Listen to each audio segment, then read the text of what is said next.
العلم هو النور الهادي والمفتاح لكل الخير من يريد الله به خيرا. بسم الله الرحمن الرحيم. الحمد لله رب العالمين. الحمد لله حمدا كثيرا طيبا مباركا فيه. سبحان الله وبحمده سبحان الله وبحمده عدد خلقه ورضا نفسه وزنة عرشه ومداد كلماته. وصلى الله وسلم على نبينا محمد وعلى آله وأصحابه وبارك وسلم تسليما كثيرا كثيرا. بسم الله الرحمن الرحيم. ثم شرع المصنف في بيان أنه إذا لم يرد بالأمر الوجوب فماذا حكمه؟ فقال: وإذا أريدت به الإباحة أو الندب، أي إذا أريدت بالأمر الإباحة أو الندب وعدل عن الوجوب فحينئذ اختلف فيه، فقيل إنه حقيقة لأنه بعضه، أي إن الأمر حقيقة في الإباحة والندب أيضا، لأن كل واحد منهما بعض الوجوب وبعض الشيء يكون حقيقة قاصرة، لأن الوجوب عبارة عن جواز الفعل مع حرمة الترك،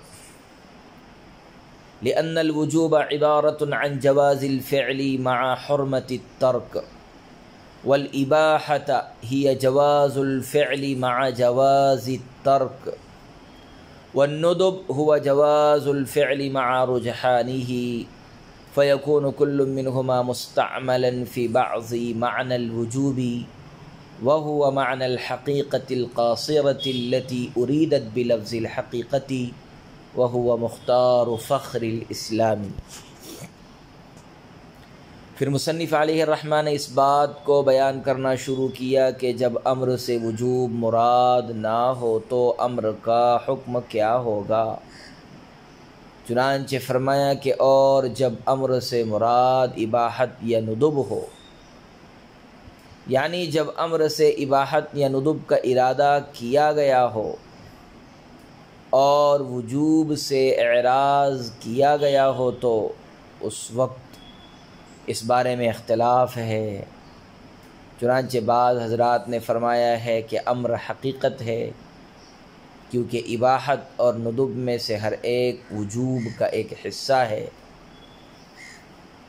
یعنی امر اباحت اور ندب میں بھی حقیقت ہے، اس لیے کہ ان میں سے ہر ایک وجوب کا ایک حصہ ہے، اور شے کا حصہ حقیقت قاصرہ ہوتا ہے، کیونکہ وجوب جواز فعل مع حرمت الترک کا نام ہے، اور اباحت جواز فعل مع جواز الترک کا نام ہے، اور ندب جواز فعل مع رجحان فعل کا نام ہے.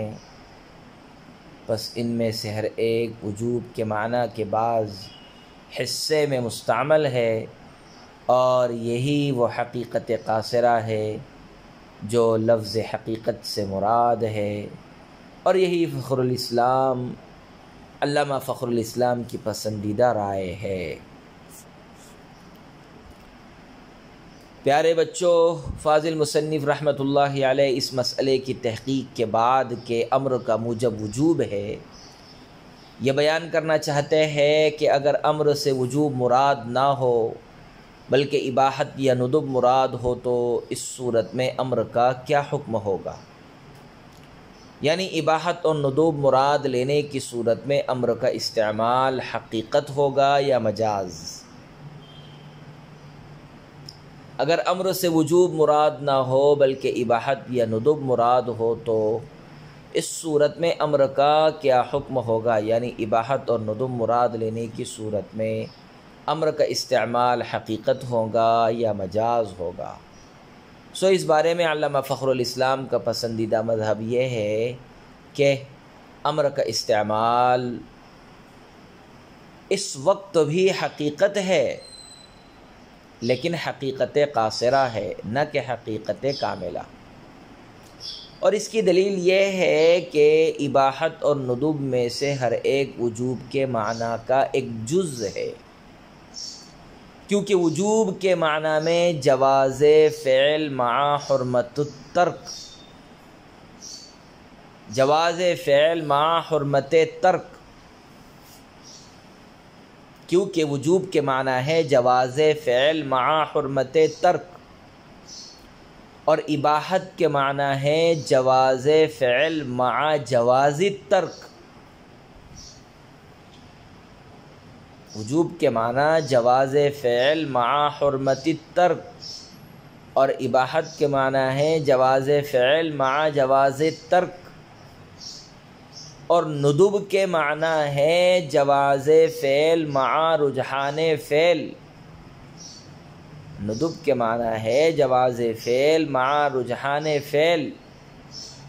حاصل یہ کہ وجوب کے معنی کے دو جز ہیں، نمبر 1 جواز فعل، نمبر 2 حرمت ترک۔ وجوب کے معنی کے دو جز ہیں، نمبر 1 جواز فعل، نمبر 2 حرمت ترک۔ اور جواز فعل اباحت اور ندب کے معنی میں بھی پایا جاتا ہے،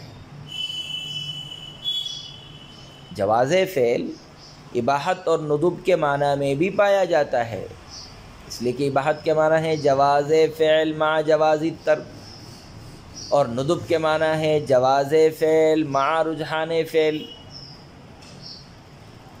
لہذا جواز فعل کا معنی اباحت اور ندب دونوں میں پایا جاتا ہے، لیکن حرمت ترک ان دونوں کے معنی میں نہیں پایا جاتا ہے، یہ صرف وجوب کے معنی میں ہے۔ جواز فعل مع حرمت ترک اباحت میں ہے جواز فعل مع جواز فعل، ندب میں ہے جواز فعل مع رجحان فعل۔ تو معلوم ہوا حرمت ترک اباحت اور ندب کے معنی میں نہیں پایا جاتا، گویا اباحت اور ندب دونوں میں سے ہر ایک وجوب کے معنی کے ایک جز میں مستعمل ہے، جواز فعل والے معنی میں مستعمل ہے، اور شے کا جز اس لفظ کی حقیقت قاصرہ ہوتا ہے،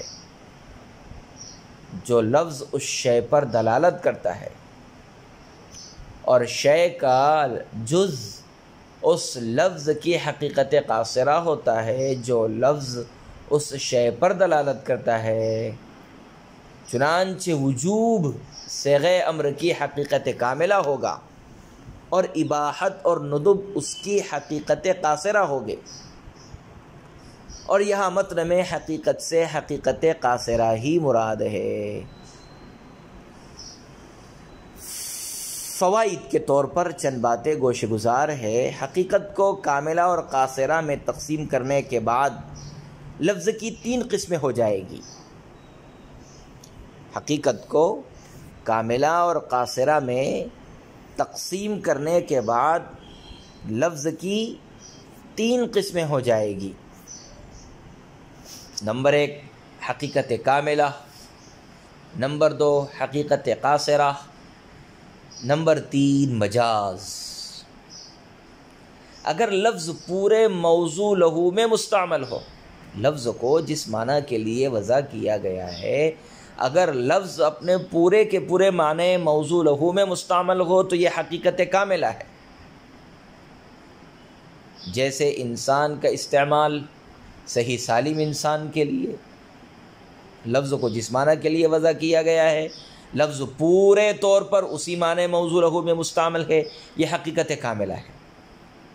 اور اگر لفظ معنی موضوع لہو کے ایک جز پر بولا جاتا ہے تو یہ حقیقت قاصرہ ہے۔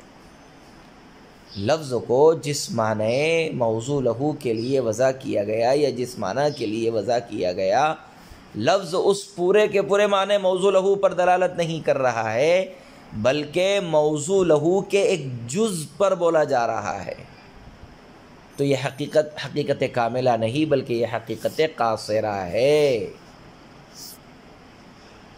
جیسے انسان کا اطلاق مقطوع الید انسان پر، انسان کا اطلاق ہاتھ کٹے ہوئے انسان پر، یہ حقیقت قاصرہ ہے۔ لفظ موضوع لہو کے پورے معنی پر دلالت نہیں کر رہا ہے، بلکہ لفظ موضوع لہو کے ایک جز پر بولا جا رہا ہے۔ اور اگر لفظ کسی مناسبت کی وجہ سے خارج موضوع لہو پر بولا جائے، اگر لفظ کسی مناسبت کی وجہ سے خارج موضوع لہو پر بولا جائے تو یہ مجاز ہے۔ اگر لفظ پورے معنی موضوع لہو میں مستعمل ہو تو یہ حقیقت کاملہ، جیسے انسان کا استعمال صحیح سالم انسان کے لیے، اور اگر لفظ موضوع لہو کے ایک جز پر بولا جائے تو یہ حقیقت قاصرہ، جیسے انسان کا اطلاق مقطوع الید انسان پر، اور اگر لفظ کسی مناسبت کی وجہ سے خارج موضوع لہو پر بولا جائے تو یہ مجاز ہے، جیسے انسان کا اطلاق کسی مناسبت کی وجہ سے غیر انسان پر، جیسے انسان کا اطلاق کسی مناسبت کی وجہ سے غیر انسان پر۔ تو اگر انسان کا اطلاق کسی مناسبت کی وجہ سے غیر انسان پر کر دیا جائے تو ایسی صورت میں نہ یہ حقیقت کاملہ ہے اور نہ یہ حقیقت قاصرہ ہے، بلکہ یہ مجاز ہے۔ تو لفظ کی 3 قسمیں سامنے کھل کر آئی۔ اگر لفظ اپنے پورے معنی موضوع لہو میں مستعمل ہو تو یہ حقیقت کاملہ ہے، اور اگر موضوع لہو کے ایک جز پر بولا جائے تو یہ حقیقت قاصرہ ہے، اور اگر لفظ کسی مناسبت کی وجہ سے خارج موضوع لہو پر بولا جائے تو یہ مجاز ہے، جیسے انسان کا اطلاق کسی مناسبت کی وجہ سے غیر انسان پر کر دیا جائے تو یہ مجاز کہلائے گا۔ وصلی اللہ وسلم علی نبینا محمد وعلی آلہ واصحابہ وبارک وسلم تسلیما کثیرا کثیرا۔ السلام عليكم. لا تنسوا الاعجاب بالفيديو والاشتراك في القناة تشجيعا لنا لنستمر بنشر المزيد إن شاء الله.